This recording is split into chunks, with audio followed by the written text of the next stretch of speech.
আজ বৃহস্পতিবার 30শে বৈশাখ 2026 সালের 14ই মে। কুম্ভ রাশি, কুম্ভ লগ্ন, অ্যাকোয়ারিয়াস সাইন জাতক জাতিকাদের আজকের দিনটি কিন্তু মধ্যম প্রকৃতির অতিবাহিত হবে।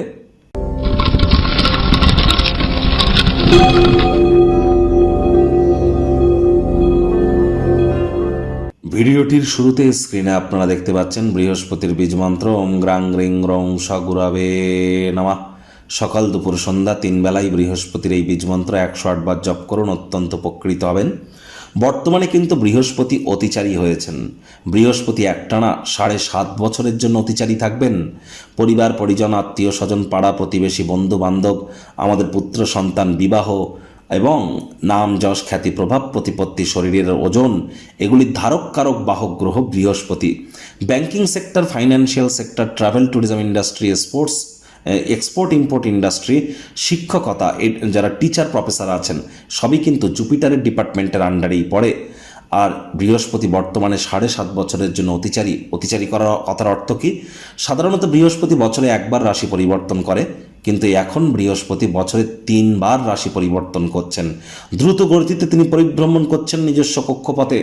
এজন্য অবশ্যই বৃহস্পতির মজবুতি প্রাপ্তি করবার জন্য বৃহস্পতির বীজমন্ত্র রেগুলার আপনারা 108 বার করে জপ করুন এবং চেষ্টা করুন বৃহস্পতিবার করে সাত্ত্বিক জীবনযাপন গ্রহণ করবার এবং বৃহস্পতিবার করে যোগব্যায়াম, ধ্যান, প্রাণায়ামের সাহায্য নিন। কলা গাছের গোড়ায় অথবা অশ্বত্থ গাছের গোড়ায়, বট গাছের গোড়ায় আপনারা কাঁচা দুধ অথবা 1 বোতল জল আপনারা দুপুরবেলার সময় কিন্তু ঢেলে আসতে পারেন।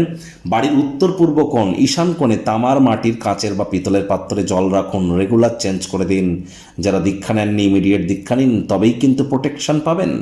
ভাগ্য মিটার আজ আপনাদের বলছে 7 আউট অফ 10। ভাগ্য আপনাদের অনুকূলেই থাকবে। অর্থ এবং পরিবার এই দুই ব্যাপারেই আপনাদেরকে একটু সাবধানতা অবলম্বন করেই চলতে হবে। কায়িক পরিশ্রম হলেও শরীর মনে সতেজতা এবং তরতাজাই আপনারা অনুভব করবেন। দীর্ঘদিনের পুরনো রোগশোক, অসুস্থতা থেকে আজ মুক্তি প্রাপ্তি করবার দিন, পরিত্রাণ প্রাপ্তি করবার দিন। নিরন্তর উদ্যমের সাথে সাধারণ বুদ্ধি বোধ শক্তিকে মিলিত করে আপনারা এগিয়ে যাবেন, যার কারণে সাফল্য নিশ্চিতভাবে আপনাদের পদচুম্বন করবে। তাড়াহুড়ো যেন করবেন না, ধৈর্যে বসতে লক্ষ্মী মাথায় রেখে চলুন। যারা এখনও পর্যন্ত খুব বেশি ভাবনা চিন্তা না করে অর্থ ব্যয় করে যাচ্ছিলেন, আর্থিক সংকট কিন্তু আজ আপনাদেরকে ভোগাতেই পারে। অর্থের প্রয়োজনীয়তা তো উপলব্ধি করবেন, কিন্তু বুঝতে পারবেন যে অর্থ উপার্জন করা খুবই সহজ, কিন্তু সঞ্চয় করা ঠিক কতটা কঠিন। আজ অবশ্যই ব্যয়বহুল একটি দিন।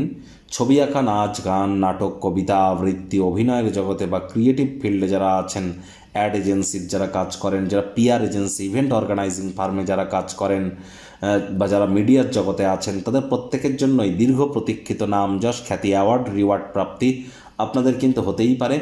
রাজনৈতিক জগতে যারা আছেন তাদেরও সমাজে পপুলারিটি, যশ খ্যাতি বাড়বে। অতীতে কারোর সাথে করা যোগাযোগ আজকের দিনটিকে স্মরণীয় করে তুলতে পারে। আজ অবশ্যই আপনাদের মধ্যে যারা শিক্ষার্থী বিদ্যার্থী আছেন তাদের বলবো পড়াশোনায় মনোযোগ আরও বৃদ্ধি করতে হবে, তাহলে যে কোনো প্রকার পরীক্ষা প্রতিযোগিতায় সফলতা প্রাপ্তি করবেন। উচ্চশিক্ষার জন্য যারা বিদেশ যাত্রার কথা ভাবছিলেন, ভাগ্যদেবীও আজ আপনাদের পক্ষেই আছেন। সন্তান সন্ততি থেকে থাকলে তারাও তাদের কৃতিত্বের দ্বারা আপনাদেরকে গর্বিত অনুভব করাবে। হাউস ওয়াইফদের জন্য দিনটি এক প্রকার বেশ। প্রেমিক প্রেমিকা, স্বামী স্ত্রী দিনটিকে যতটা সম্ভব রোম্যান্টিক করে তোলা যায় সেই প্রচেষ্টাই তো আপনাদের জারি রাখা উচিত। অবিবাহিতদের বিবাহের যোগ পরিলক্ষিত হচ্ছে। যারা প্রেমে পড়েননি তাদের জীবনে স্বপ্নের নারী বা পুরুষের আগমন আজ কিন্তু হতেই পারে।